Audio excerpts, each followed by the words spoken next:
पिता आजम खान की तबीयत पर भावुक हुए अब्दुल्ला आजम और सोशल मीडिया पर साझा की एक भावनात्मक पोस्ट। उन्होंने लिखा कि ये दौर हमारे लिए आपातकाल से भी ज्यादा गंभीर समय है। जब आपातकाल लगा था, 21 महीने का आपातकाल लगा था 1975 से 1977 तक, तब भी मेरे पिता 19 महीने जेल में रहे थे। लेकिन यहाँ पर तो सारी हदें ही पार हो गई हैं। अब 2019 के बाद से हमारे परिवार के लिए आपातकाल से भी बुरा दौर चल रहा है। एक बार 27 महीने जेल में बिता चुके हैं और अब दोबारा से जेल गए हुए भी 21-22 महीने का समय हो चुका है। यानी मेरे पिताजी की इतनी जिंदगी तो जेल में व्यतीत हो गई है।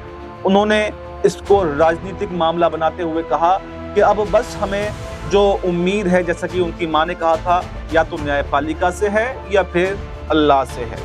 यानी ये भावनात्मक पोस्ट उनके परिवार के द्वारा करी जाना कहीं ना कहीं इस बात का संदेश दे रहा है कि आजम परिवार इन दिनों मुश्किल परिस्थितियों में है और कहीं ना कहीं या तो वो अखिलेश यादव से मदद मांगने की कोशिश कर रहे हैं या फिर अखिलेश यादव की मदद नहीं मिलती है, तो इसी के आधार पर वो कोई नया राजनीतिक कदम, नया राजनीतिक फैसला भी कर सकते हैं।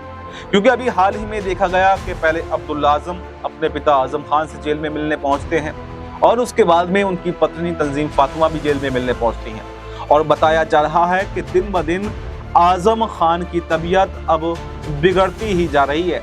कोई उनको संभालने वाला नहीं है।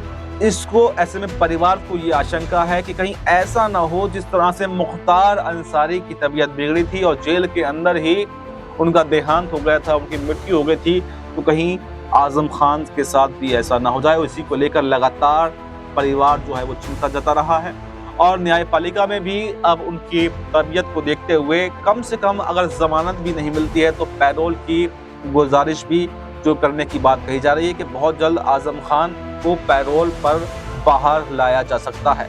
लेकिन क्या पैरोल भी उनकी कोर्ट से मंजूर हो पाएगी या फिर नहीं? क्योंकि जिस तरह से काफी मामलों में हालांकि उनको जमानत मिल चुकी है और लोग अब ये इस बात की इंतजार कर रहे थे कि आखिर कब जो है आजम खान दोबारा से बाहर आएंगे, लेकिन बाहर आने की उम्मीदों पर एक बार फिर से पानी फिर गया है और बाहर आने की अभी कोई भी उम्मीद दिखाई नहीं दे रही है। यानी कि अब ये देखना काफी दिलचस्प होगा कि क्या इस परिस्थिति में भी अखिलेश यादव आजम परिवार के साथ में खड़े होते हैं या फिर आजम परिवार की अब अखिलेश यादव से किनारा कर लेगा और कोई नया राजनीतिक सफर यहाँ से शुरू करने वाला है।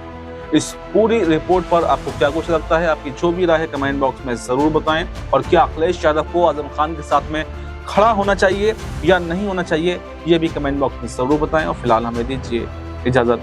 नमस्कार।